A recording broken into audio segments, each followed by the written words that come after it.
Hello everyone, আজকে আমরা জাবেদা সম্পর্কে বা জার্নাল সম্পর্কে জানবো। তা করার জন্য আপনাদের একটা ওয়ার্ড জানতে হবে, সেটা হচ্ছে ডিলার। ডিলারের অর্থ হচ্ছে ড্রয়িংস, উত্তোলন। ই হচ্ছে গিয়ে এক্সপেন্স বা ব্যয়। এ হচ্ছে অ্যাসেট বা সম্পদ। একইভাবে অপর তিনটা ওয়ার্ড হচ্ছে লাইবিলিটি, যা হচ্ছে আপনার দায়, আর একুইটি বা মালিকানা সত্ত্ব, আর লাস্টে হচ্ছে রেভিনিউ বা আয়। এই তিনটা ওয়ার্ড যদি এই প্রথম তিনটা ওয়ার্ড আর এই তিনটা ওয়ার্ড যদি আপনারা আলাদা করেন, প্রথম তিনটা ওয়ার্ড যদি বাড়ে তাহলে ডেবিট, আর যদি কমে তাহলে ক্রেডিট।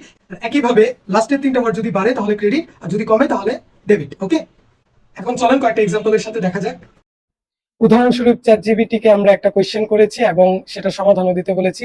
চ্যাটজিপিটি বলেছে মালিক 1,00,000 টাকার ব্যবসায় মূলধন হিসেবে নগদ টাকায় বিনিয়োগ করেছেন। এখানে কি হয়েছে? নগদ টাকা আমার বিজনেসে আসছে, আসার কারণে আমার অ্যাসেট এ বৃদ্ধি পেয়েছে, তাই কি হয়েছে? ডেবিট হয়েছে। অপরদিকে যেহেতু মালিক বিনিয়োগ করেছে, মালিকের মালিকানা সত্ত্ব বা ইকুইটি বেড়েছে, ইকুইটি বাড়লে কি হয়? ক্রেডিট হয়।